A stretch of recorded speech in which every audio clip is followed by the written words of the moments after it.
श्री शिवाय नमस्तुभ्यम। हर हर महादेव। आप सभी का मेरे चैनल पर बहुत बहुत स्वागत है। आज की वीडियो में मैं आपको महाशिवरात्रि व्रत से जुड़ी 4 पौराणिक कथा सुनाऊंगी। धर्मशास्त्रों में कहा गया है कि महाशिवरात्रि का व्रत करने वाले साधक को मोक्ष की प्राप्ति हो जाती है। लेकिन क्या आपको पता है कि महाशिवरात्रि क्यों मनाई जाती है और इसके पीछे की पौराणिक घटना क्या है? आइए जानते हैं महाशिवरात्रि से जुड़ी पौराणिक कथाओं के बारे में, जो इस दिन के महत्व के बारे में बताती है। महाशिवरात्रि की पहली कथा। बोली गणेश जी महाराज की जय।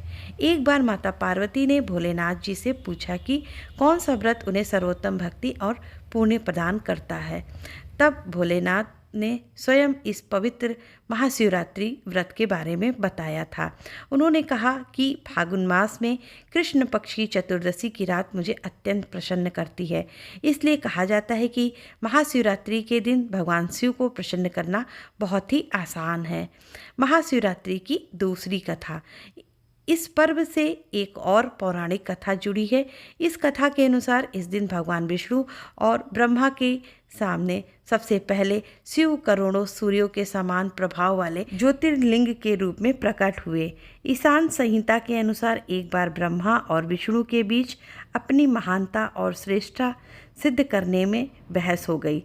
तब भगवान शिव को हस्तक्षेप करना पड़ा और वह अग्नि के स्तंभ के रूप में प्रकट हुए। इस स्तंभ का आदि या अंत नहीं दिखाई दे रहा था।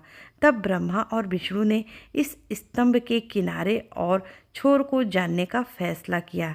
यह जानने के लिए विष्णु पाताल लोक गए और ब्रह्मा अपने हंस वाहन पर बैठ गए और ऊपर की ओर ऊंचाई नापने चल दिए।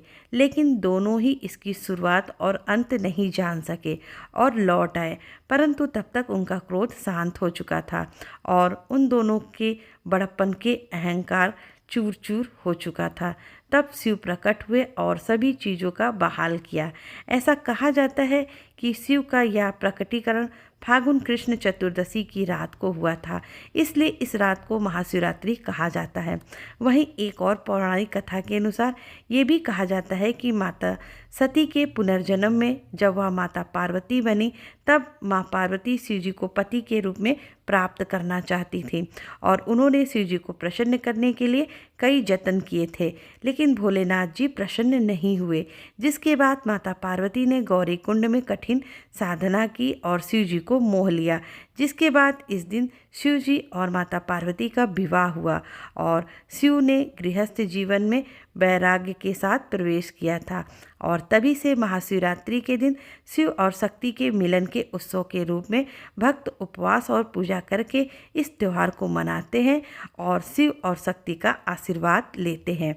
महाशिवरात्रि की तीसरी कथा। महाशिवरात्रि की एक और पौराणिक कथा के अनुसार समुद्र मंथन के दौरान अमृत और विष दोनों का कलश निकला था। विष का पात्र देखकर देवता और राक्षस दोनों डर गए, क्योंकि यह विष पूरी दुनिया को तबाह कर सकता था। दुनिया को बचाने के लिए देवताओं ने भगवान शिव से मदद मांगी और शिव जी ने सृष्टि को बचाने के लिए पूरा विष स्वयं पी लिया। लेकिन उन्होंने विष को निगला नहीं, विष को गले में ही रोक लिया, जिससे उनके गले का रंग नीला हो गया और शिव जी नीलकंठ कहलाए। ऐसा माना जाता है क्योंकि भगवान शिव ने दुनिया की रक्षा की थी, इसलिए आज भी धरतीवासी महाशिवरात्रि का पर्व मनाकर शिव जी के प्रति अपना आभार प्रकट करते हैं।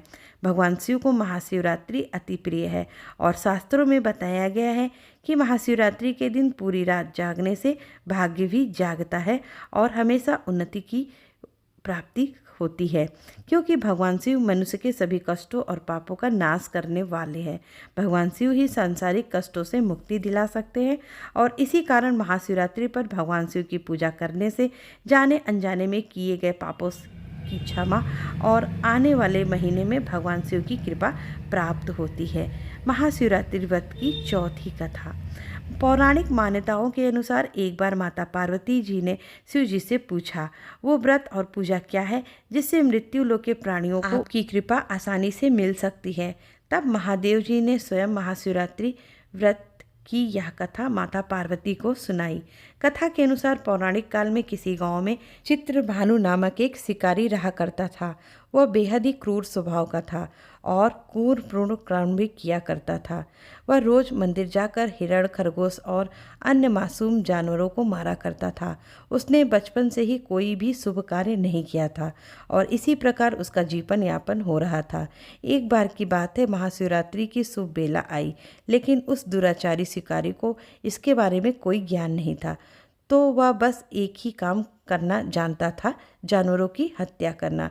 उस दिन शिकारी के परिवार वाले भूख से व्याकुल होकर उससे खाने की मांग करने लगे। ऐसा करने पर शिकारी तुरंत अपना धनुष बाण लेकर वन की ओर निकल पड़ा और जानवरों के शिकार के लिए वन में घूमता रहा, लेकिन उसे कुछ भी नहीं मिला और घूमते घूमते सूर्यास्त हो गया। ये देखकर शिकारी को बड़ा दुख हुआ और वो सोचने लगा कि मैं क्या करूं, कहाँ जाऊं, आज तो कोई शिकार भी नहीं मिला, अब घर कैसे जाऊं, घर में परिवार वाले भूखे हैं, ऐसे में मुझे कुछ न कुछ घर लेके जाना ही पड़ेगा।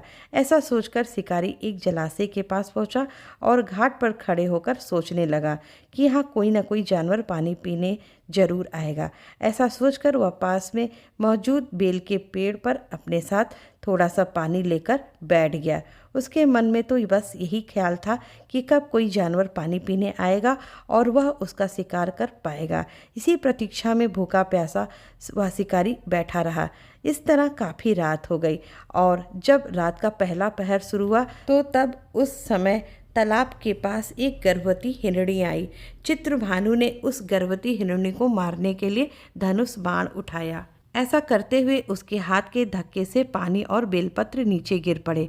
उस बेल के पेड़ के नीचे एक शिवलिंग मौजूद था, जिसके बारे में वो शिकारी नहीं जानता था और इस तरह से अनजाने में उसके हाथों से शिवलिंग पर जल और बेलपत्र गिरने से शिव जी की पहले पहर की पूजा संपन्न हुई। उधर वहाँ कड़कड़ाहट की आवाज़ से हिरणी घबरा गई और ऊपर की तरफ शिकारी को देखकर वह भय से शिकारी से बोली, हे शिकारी, मैं जल्द ही अपने बच्चों को जन्म देने वाली हूँ। मैं अपने बच्चों को जन्म देकर आपके पास वापस आ जाऊँगी, तब आप मेरा शिकार कर लीजिएगा। गर्भवती हिरणी की बात सुनकर चित्रभानु ने उसे जाने दिया और इस तरह महाशिवरात्रि का प्रथम पहर भी बीत गया। तब वहाँ एक दूसरी हिरणी आई। हिरणी को देखते ही चित्रभानु शिकार के लिए तैयार हो गया और पहले की भांति उसके हाथ के धक्के से बेलपत्र और जल नीचे शिवलिंग पर गिर पड़े और इस तरह दूसरे पहर की पूजा संपन्न हो गई। तभी उस हिरणी ने भयभीत होकर शिकारी से कहा, हे शिकारी, मैं अपने पति की खोज कर रही हूँ, मुझ पर कृपा करो और मुझे जाने दो। मैं तुमसे वादा करती हूँ कि मैं अपने पति से मिलकर तुम्हारे पास वापस लौटूंगी। यह सुनकर चित्रभानु ने उसे भी जाने दिया। कुछ समय बाद जब रात का तीसरा पहर शुरू हुआ तो वह तीसरी हिरणी अपने बच्चों के साथ आई। चित्रभानु फिर से हिरणी के शिकार के लिए तैयार हो गया और पहले की भांति उसके हाथ के धक्के से बेलपत्र और जल नीचे मौजूद शिवलिंग पर गिर पड़े। जब उस हिरणी ने शिकारी को देखा तो वो उससे बोली, शिकारी, मैं अपने इन बच्चों को अपने पति के पास छोड़कर तुम्हारे पास आऊँगी, कृपा मुझ पर दया करो। हिरणी की बात सुनकर चित्रभानु ने उसे भी छोड़ दिया और इस तरह चित्रभानु ने भूखे प्यासे रात्रि के तीसरे पहर की पूजा भी संपन्न कर ली।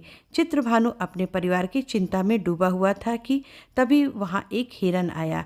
चित्रभानु बड़ा खुश हुआ और तीर साधने के लिए अपना धनुष उठाया और ऐसे करते हुए पहले की भांति उसके हाथ के धक्के से बेलपत्र और जल नीचे मौजूद शिवलिंग पर जा गिर पड़े और उसके द्वारा भगवान शिव की चौथे पहर की पूजा भी संपन्न हो गई। उधर उस हिरण ने चित्रभानु को देखते हुए कहा कि अगर तुमने 3 हिरणी और उनके बच्चों को मार दिया है तभी तुम मुझे भी मार सकते हो, और अगर तुमने उनको छोड़ दिया है तो मुझे भी छोड़ दो, मैं अपने पूरे परिवार के साथ यहाँ वापस आऊँगा। चित्रभानु ने हिरण को घटित घटना बताई। तब हिरण ने जवाब दिया कि वह 3 हिरणियाँ उसकी पत्नी थी। अगर तुमने मुझे मार दिया तो वह 3 हिरणी अपना वादा पूरा नहीं कर पाएंगी। मेरा विश्वास करो, मैं अपने पूरे परिवार के साथ यहाँ जल्दी वापस लौटूंगा। हिरण की बात सुनकर चित्रभानु ने उसे जाने दिया। इस तरह चित्रभानु का हृदय परिवर्तन हो गया और उसका मन पवित्र हो गया। रात्र भर चित्रभानु ने अनजाने में ही सही भगवान शिव की आराधना की थी, जिसकी वजह से भगवान शिव उससे प्रसन्न हो गए थे। वहीं कुछ देर बाद हिरण अपने पूरे परिवार के साथ चित्रभानु के पास पहुंच गया। हिरण और उसके परिवार को देखकर चित्रभानु बहुत ही खुश हुआ और उसने हिरण के पूरे परिवार को जीवन दान देने का वचन लिया। यह देखकर भगवान शिव प्रसन्न होकर शिकारी को अपने दिव्य स्वरूप का दर्शन करवाया और उसे सुख समृद्धि का वरदान दिया। इस तरह चित्रभानु को मोक्ष की प्राप्ति हुई थी और मरने के बाद उसे शिवलोक में जगह मिली थी। महाशिवरात्रि से जुड़ी 4 पौराणिक कथा संपूर्ण। बोलिए बाबा भोलेनाथ माता पार्वती की जय।